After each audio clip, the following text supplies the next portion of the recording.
Hi children, ఈరోజు ఒక ఊర్లో WH అనే ఇద్దరు ఫ్రెండ్స్ గురించి చెప్పుకుందాం. WH అనే ఇద్దరు ఫ్రెండ్స్ ఉన్నారు. అయితే Wకి ఇంకో నలుగురు ఫ్రెండ్స్ కూడా ఉన్నారు. వాళ్ళు ఎవరంటే AEIY.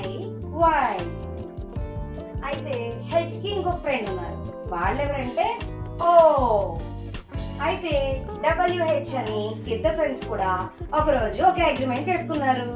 అదేంటంటే మన ఇద్దరిని చూడడానికి నా ఫ్రెండ్స్ AEIY వీళ్ళు వచ్చినప్పుడు నువ్వు సైలెంట్ అయిపోవాలి అని ఒక అగ్రిమెంట్ చేసుకున్నారు. అలాగే H కూడా ఒకటి చెప్పింది Wకి, ఏమని, నా ఫ్రెండ్ O వచ్చినప్పుడు కూడా నువ్వు కూడా సైలెంట్ అయిపోవాలి అని చెప్పింది.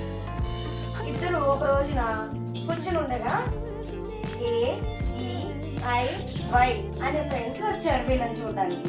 అప్పుడు మరి చేసుకున్న అగ్రిమెంట్ ప్రకారం H సైలెంట్ అయిపోవాలి కదా, కాబట్టి H ఇక్కడ సైలెంట్ అయిపోయింది. ఈ వర్డ్ ని మనం ఇప్పుడు ఏమని చదవాలి? When, which, what, why.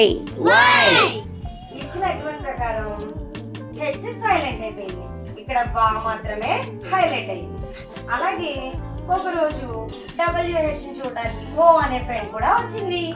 అప్పుడు మనం ముందుగా అగ్రిమెంట్ చేసుకున్న ప్రకారం W సైలెంట్ అయిపోవాలి కదా మరి, కాబట్టి ఇక్కడ ఇచ్చిన వర్డ్స్ ని ఏమని చదవాలి? Who, whose, whole, whom. అంటే ఇక్కడ H మాత్రమే హైలైట్ అయింది, W సైలెంట్ అయిపోయింది. Do you understand? W దగ్గరికి AEIY వచ్చినప్పుడు H సైలెంట్ అయిపోవాలి, W మాత్రమే హైలైట్ అవ్వాలి. అలాగే WH చూడడానికి O వచ్చినప్పుడు W సైలెంట్ అయిపోవాలి, H మాత్రమే హైలైట్ అవ్వాలి. ఓకేనా పిల్లలు?